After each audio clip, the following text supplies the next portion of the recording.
ಮಾಜಿ ಸಚಿವ ಎಂಬಿ ಪಾಟೀಲ್ ಅವರಿಗೆ ಸಂಬಂಧಪಟ್ಟಂತೆ ಒಂದು ಬ್ರೇಕಿಂಗ್ ನ್ಯೂಸ್ ಬರ್ತಾ ಇದೆ. ಏನು ಅಂತಕ್ಕಂಥದ್ದನ್ನ ನೋಡೋಣ ಬನ್ನಿ.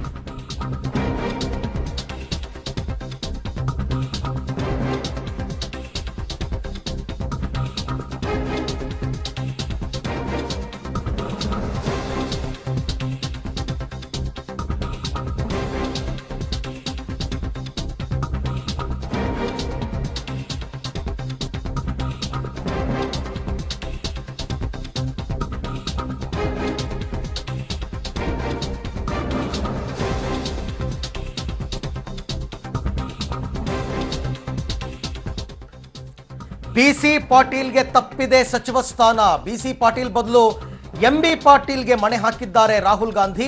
ಹೊಸ ಸಚಿವರ ಪಟ್ಟಿಯನ್ನು ರಿಲೀಸ್ ಮಾಡಿದೆ ಈಗ ಸಿದ್ದರಾಮಯ್ಯನವರ ಕಚೇರಿಯ ವತಿಯಿಂದ.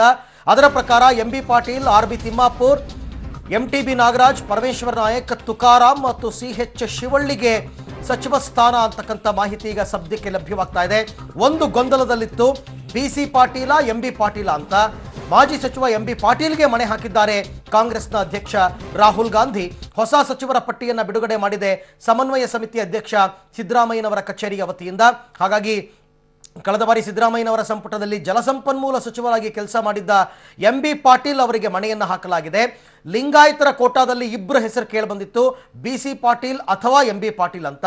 ಉತ್ತರ ಕರ್ನಾಟಕಕ್ಕೆ ಪ್ರಾಶಸ್ತ್ಯ ಕೊಡಬೇಕು ಅಂದ್ಬಿಟ್ಟು ಮಧ್ಯ ಕರ್ನಾಟಕವನ್ನು ಕಡೆಗಣಿಸಿದ್ದಾರೆ.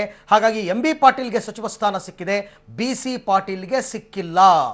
ಬಿಸಿ ಪಾಟೀಲ್ಗೆ ಸಿಕ್ಕಿಲ್ಲ ಅಂತಕ್ಕಂಥದ್ದು ಈಗಾಗಲೇ ಕೆಲವರು ಗೊತ್ತಾಗಿದೆ. ಈಗಾಗಲೇ ಬಿಸಿ ಪಾಟೀಲ್ ಅವರ ಪುತ್ರಿ ಕೂಡ ಮಾತನಾಡಿದ್ದಾರೆ, ಅಸಮಾಧಾನ ಹೊರಹಾಕಿದ್ದಾರೆ.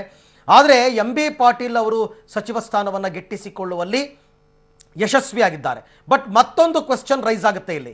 ಎಂಬಿ ಪಾಟೀಲ್ ಅವರಿಗೆ ಕುಮಾರಸ್ವಾಮಿ ಸರ್ಕಾರ ರಚನೆಯಾದಾಗಲೇ ಅವರನ್ನ ಕೈಬಿಟ್ಟಾಗ ಅವರೊಂದು ಸ್ಟೇಟ್ಮೆಂಟ್ ಕೊಟ್ಟಿದ್ರು, I am not a second line citizen. ಅಂದರೆ ಎರಡನೇ ಆಯ್ಕೆ ಅಲ್ಲ, ನಾನು ಯಾವತ್ತೂ ಕೂಡ ಮೊದಲ ಪ್ರಾಶಸ್ತ್ಯದ ಆಯ್ಕೆ ನಾನು ಆಗಬೇಕು, ಈಗಲ್ಲ ಅಂತ ಹೇಳಿದರು. ಈಗ ಎಂಬಿ ಪಾಟೀಲ್ಗೆ ಎರಡನೇ ಪ್ರಾಶಸ್ತ್ಯದಲ್ಲಿ ಕೊಟ್ಟಿದ್ದಾರೆ. ಇದನ್ನ ಎಂಬಿ ಪಾಟೀಲ್ ಒಪ್ಕೋತಾರಾ ಇಲ್ವಾ ಅಂತ ನೋಡಬೇಕು. ಈ ಬಗ್ಗೆ ಮತ್ತಷ್ಟು ಮಾಹಿತಿಯನ್ನು ಪಡೆಯೋಣ ನನ್ನ ಕೊಲೀಗ್ ಸುಕೇಶ್ ಅವರಿಂದ. ಸುಕೇಶ್, ಅಧಿಕೃತವಾಗಿ ಮಾಜಿ ಮುಖ್ಯಮಂತ್ರಿ ಕಚೇರಿಯಿಂದ ಪಟ್ಟಿ ರಿಲೀಸ್ ಆಗಿದೆ ಅಂತಕ್ಕಂಥದ್ದು ಮಾಹಿತಿ. ಸೊ ಇವತ್ತೇ ಕ್ಯಾಬಿನೆಟ್ ಎಕ್ಸ್ಪಾನ್ಷನ್ ಆಗುತ್ತಾ, ಗವರ್ನರ್ ಸಿಗ್ತಾರಾ, ಅಸಮಾಧಾನ ಭುಗಿಲೇಳುತ್ತಾ, ಏನಿದೆ ಒಟ್ಟಾರೆ ಚಿತ್ರಣ? ಅರವಿಂದ್, ಮಾಜಿ ಮುಖ್ಯಮಂತ್ರಿ ಸಿದ್ದರಾಮಯ್ಯ ಅವರ ಅಧಿಕೃತ ಪ್ರಕಟಣೆಯ ಪ್ರಕಾರ ಇವತ್ತು ಸಂಜೆ 5:20 ರಾಜಭವನದಲ್ಲಿ ಸಂಪುಟ ವಿಸ್ತರಣೆ ಆಗುತ್ತೆ ಅನ್ನುವಂಥದ್ದು. ಇಷ್ಟು ಕಾನ್ಫಿಡೆಂಟ್ ಆಗಿ ಅವರು ಅಧಿಕೃತವಾಗಿ ಪ್ರಕಟಣೆಯನ್ನು ಹೊರಡಿಸಿದ್ದಾರೆ ಅಂದ್ರೆ ಎಲ್ಲಾ ರೀತಿಯ ಸಿದ್ಧತೆಗಳು ಆಗಿದೆ ಅನ್ನುವಂಥದ್ದು.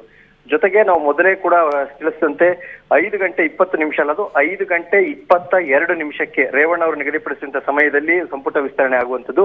ಮತ್ತು ಅಧಿಕೃತವಾಗಿ ಕಾಂಗ್ರೆಸ್ನ ಸಿಎಲ್ಪಿ ನಾಯಕರಿಂದ ಪ್ರಕಟಣೆ ಮಾಡಿರೋದ್ರಿಂದ ಇಂದು ಸಂಪುಟ ವಿಸ್ತರಣೆ ಆಗುವಂಥದ್ದು ಬಹುತೇಕ ಖಚಿತ ಅಂತಾನೆ ಹೇಳ್ಬಹುದು. ಅರವಿಂದ್, ಗವರ್ನರ್ ಏನೋ ಇಲ್ಲ, 2 ದಿನಗಳ ಗುಜರಾತ್ ಪ್ರವಾಸಕ್ಕೆ ಹೋಗಿದ್ದಾರೆ ಅಂತ ಇದ್ರು, ನಿಜನ ಸುದ್ದಿ ಅದು?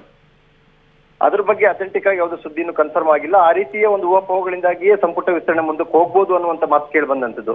ಆದ್ರೆ ಈಗ ಸಿಎಲ್ಪಿ ನಾಯಕರೇ ಅಧಿಕೃತವಾಗಿ ಪ್ರಕಟಣೆ ಹೊರಡಿಸಿದ್ದಾರೆ ಅಂದ್ರೆ ಎಲ್ಲ ರೀತಿಯ ಒಂದು ಸಿದ್ಧತೆಗಳನ್ನ ಮಾಡಿಕೊಂಡೇ ಹೊರಡಿಸಿರ್ತಾರೆ. ಹಾಗಾಗಿ ಬಹುಶಃ ಗವರ್ನರ್ ಅವರ ಅವೈಲಬಿಲಿಟಿ ಕೂಡ ಇವತ್ತು ಇರುತ್ತೆ ಅನ್ನುವಂತೆ ಕಂಡು ಬರ್ತಾ ಇದೆ. ಹಾಗಾಗಿ ಮೊದಲೇ ನಿಗದಿಯಾದಂತ ಸಮಯ ಏನಿತ್ತು 5:22, ಅದನ್ನೇ ಯಥಾವತ್ತಾಗಿ ಮುಂದುವರೆಸುವಂಥದ್ದು. ಮೊದಲೇ ಸಮಯವನ್ನು ಕೂಡ ಕೇಳಲಾಗಿತ್ತು. ಹಾಗಾಗಿ ಇವರ ಸಚಿವ ಸಂಪುಟ ವಿಸ್ತರಣೆಗೆ ಸಂಬಂಧಪಟ್ಟಂತೆ ಕಾಂಗ್ರೆಸ್ನ ಪಟ್ಟಿ ಬಿಡುಗಡೆ ಆಗೋ ತಡವಾಗಿದ್ರಿಂದ ಸಾಕಷ್ಟು ಗೊಂದಲಗಳಿತ್ತು. ಆದ್ರೆ ಪಟ್ಟಿ ಅಧಿಕೃತ ಆಗಿರೋದ್ರಿಂದ ಸಹಜವಾಗಿ ಇವತ್ತು ನಡೆಯುವಂತ ಸಾಧ್ಯತೆಗಳು ಹೆಚ್ಚಿದೆ. Aravind, okay Sukesh, thank you. ತಮ್ಮೆಲ್ಲ ಮಾಹಿತಿಗಾಗಿ ಧನ್ಯವಾದ.